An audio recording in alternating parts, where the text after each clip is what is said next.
Hello everyone, welcome to Chapter 5 Writing Tips for Everyday Business. Are you happy with your business writing? Or do you feel like you don't always get the level of understanding and response you want from your writing communications? Much of our business culture relies heavily on face-to-face communications, teleconferencing, and Skype. But when it's urgent, writing communication is often needed. Whether our daily posts are emails, PowerPoints, business proposals, text message, or social media, we influence, inform, and activate others by communicating well. But how do we improve our skills? Let me tell you what we understand from writing tips for everyday business. The first is writing a date. In writing the date, there are two things that need to be considered. Number one is differing conventions. It is important to realize that there are a number of correct ways to write dates in English. The UK English format, which most of Europe use, is DD, MM, YY, where D is day, M is month, and Y is year. This is in sharp contrast with the US format, which is MM, DD, YY. And both are in contrast with the format used in Japan, for example, which is YY, MM, DD.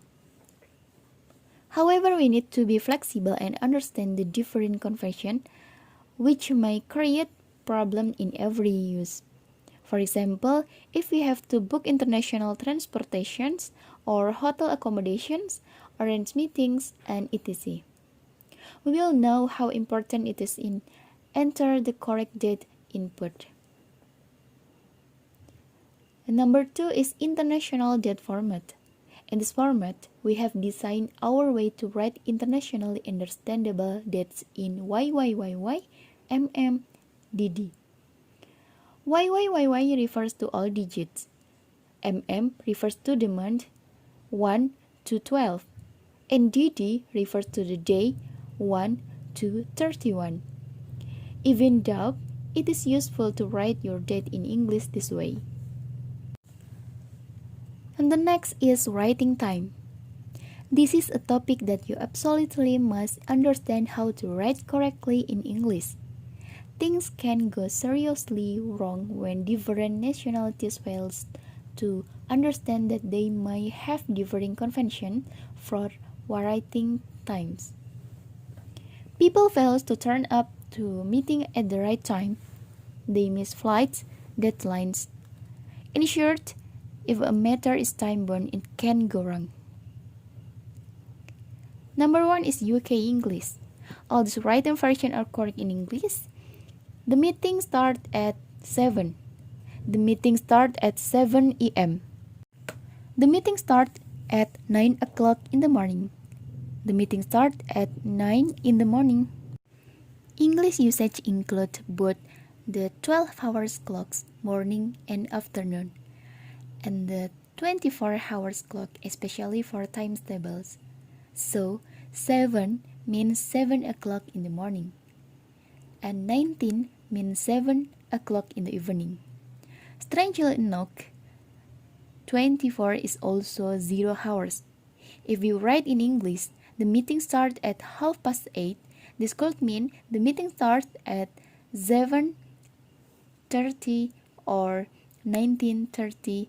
Often we will know from context which is correct. For example, if meetings are held during normal office hours, then 8:30 in the morning is the more likely time. And the next is differing convention in different countries. Mishaps or missed meeting and other appointments all arise when we fail to realize that the way different countries express time is not standard. For example, the USA doesn't generally use the 24 hours clock, especially by some professions.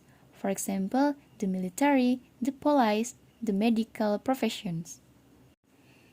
And the next is writing numbers. If you are writing number in English, also be aware that different nationalities might interpret the number differently. Look how your order books could be affected and your bottom line. For example, the word billion and trillion can have completely different meaning in the UK, Germany, France, and the USA. How to decimal point in writing in English? Decimal points is the UK English term for the dot placed after the figure that represent unit in a decimal fractions. For example, 9,6. This may differ from the way you express the decimal points in your language. You may be used to using a comma, for example, 9,6, or you may express 100 million as 1 billion. It is not overly confusing, but it is best to be aware of this difference when you write in English. Decimal points when writing monetary unit in English. Some nationalities express their decimal currencies using commas where there is a decimal fractions.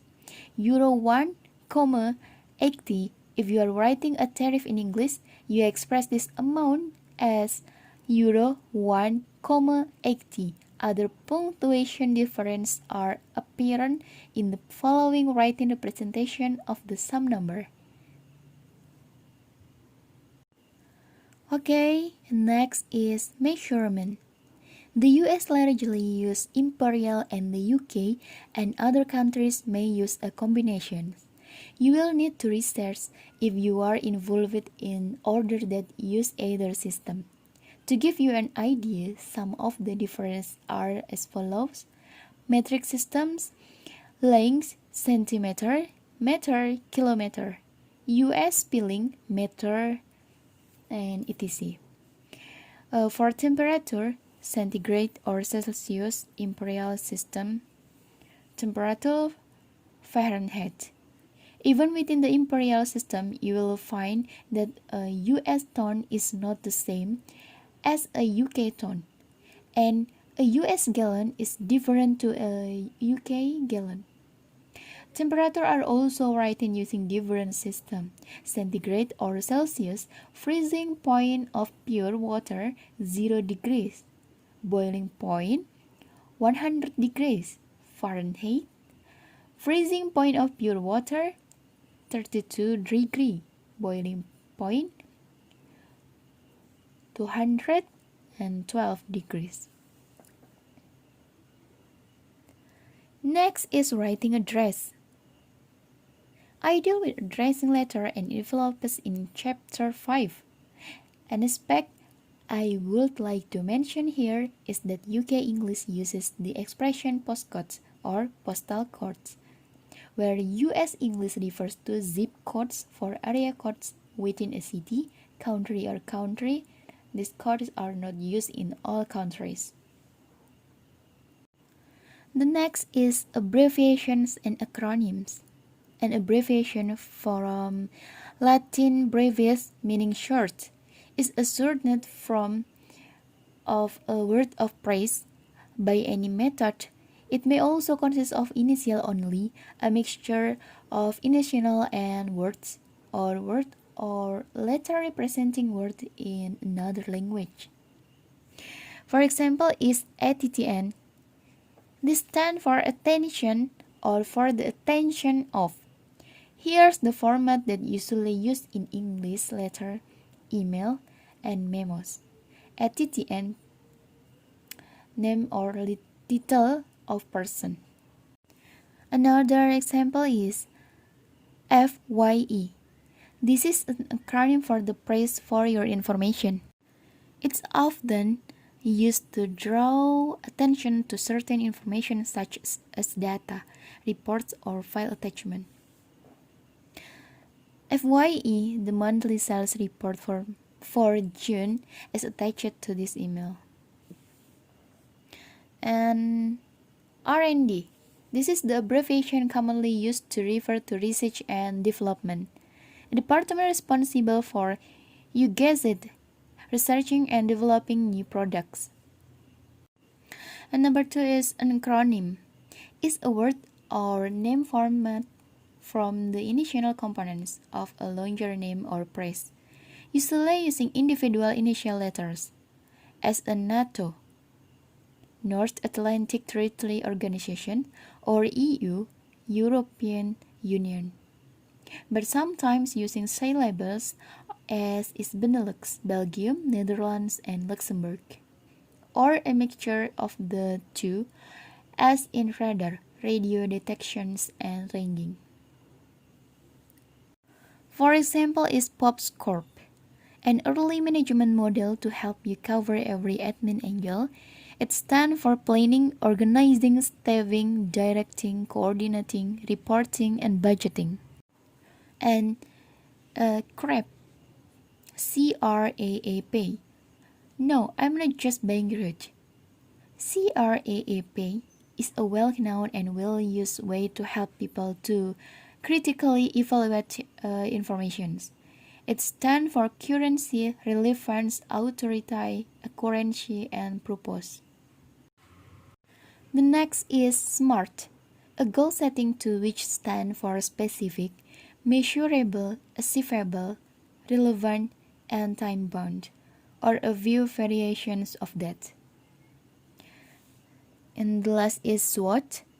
This ever popular tool assess business or personal strengths, weakness, opportunities, and threats.